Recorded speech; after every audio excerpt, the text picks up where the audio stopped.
যখন আজান চলে, মুয়াজ্জিন সাহেব যখন আজান দেন, তখন আজানের আওয়াজ আমাদের কানে যখন ভেসে আসবে, ওই সময় আমরা নিজেদের ভিতরে কোনো কথাবার্তা বলতে পারবো কিনা বা কোনো কাজকাম করতে পারবো কিনা, নাকি সব স্টপ করে দিতে হবে। এই প্রশ্ন উত্তর হলো যে মুয়াজ্জিন সাহেব যখন আজান দেন তখন মুসলিমের ডিউটি হলো আজানের জবাব দেওয়া মুখে, হাতে অন্যান্য কাজ হতে পারে, কিন্তু মুখে কি হবে? আজানের জবাব দিতে হবে। এটা সুন্নাত, মুস্তাহাব। নবী সাল্লাল্লাহু আলাইহি সাল্লাম বলেছেন, কুলু মিথলা মা ইয়াকুলুল মুয়াজ্জিন, সহিহ মুসলিমের হাদিস। মুয়াজ্জিন যা বলে তোমরা তা বলো। মুয়াজ্জিন যখন আল্লাহু আকবার বলে তোমরা আল্লাহু আকবার বলো। মুয়াজ্জিন যখন আশহাদু আল্লা ইলাহা ইল্লাল্লাহ বলে তোমরা আশহাদু আল্লা ইলাহা ইল্লাল্লাহ বলো। মুয়াজ্জিন যখন আশহাদু আন্না মুহাম্মাদুর রাসূলুল্লাহ বলেন তোমরাও আশহাদু আন্না মুহাম্মাদুর রাসূলুল্লাহ বলো। সাল্লাল্লাহু আলাইহি সাল্লাম না, কিন্তু অনেকে এখানে সাল্লাল্লাহু আলাইহি সাল্লাম বলে।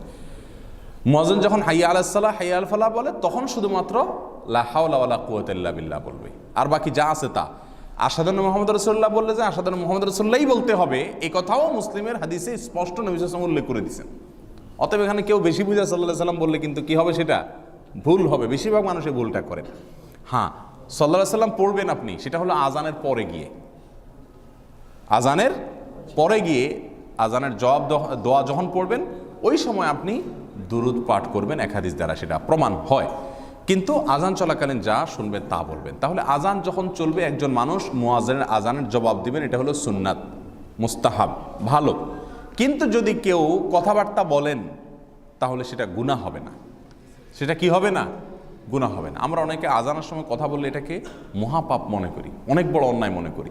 শরীয়ত যেটাকে যতটুকু গুরুত্ব দিছে ওইটাকে অতটুকু গুরুত্ব দিতে হবে। একটু বেশি গুরুত্ব দিয়ে দিলেন এটাও কিন্তু বাড়াবাড়ি হলো, সীমালঙ্ঘন হলো, এটাও কিন্তু মন গড়া হয়ে গেল। ইসলামের ভিতরে মন গড়া কোনো কিছু করা যাবে না। মুয়াজ্জিনের আজান শুনে জবাব দিলে তার ফজিলত অনেক বেশি। জবাব দিলে মুয়াজ্জিনের সাথে সাথে বাক্যগুলো উচ্চারণ করলে ওই আজান শুনে যত মানুষ সালাত আদায় করতে আসবে তাদের সবাই সমপরিমাণ সওয়াব ওই জবাবদাতাকে দেওয়া হবে। এটা বিশাল বড় ফজিলতের একটা আমল। অতএব আজান চলাকালীন সময় কথাবার্তা না বলে জবাব দেওয়া উত্তম। কিন্তু যদি কেউ কথা বলে গুনাহ হবে না, তাকে ভৎসনা করা যাবে না। কারণ নফল আমল তরক করলে কাউকে কি করা যায় না? ভৎসনা করা যায় না। কেউ দরকার মনে চাইলে কথা বলতে পারে, তাতে কোনো গুনাহ হবে না, কোনো অসুবিধা হবে না, কথা বলতে পারে। কিন্তু উত্তম হলে কি করা? আজানের জবাব দেওয়া। আজান চলাকালীন সময় অনেক মহিলারা আছে যাদেরকে দেখবেন যে আজান চলাকালীন সময় মাথায় কাপড় দেয়, এবং অনেকে মনে করে যে আজান যখন শুরু হয় তখন মহিলারা কি করতে হয়? মাথায় কাপড় দিতে হয়। মূলত যে সমস্ত মহিলারা বাহিরে রাস্তাঘাটে বা বাহিরে বাজারে ইত্যাদিতে হাঁটাহাঁটি করছেন, এমত অবস্থায় তাদের মাথায় কাপড় না থাকে, তাহলে আজান শুনুক আর না শুনুক সর্বাবস্থায় কাপড় দেওয়া উচিত, সেটা ভিন্ন বিষয়। আর বাসা বাড়িতে যদি থাকেন তাহলে তাদের কাপড় দেওয়ার কোনো দরকার নাই। আজানের সাথে কাপড় দেওয়া দেওয়ার কোনো সম্পর্ক নাই।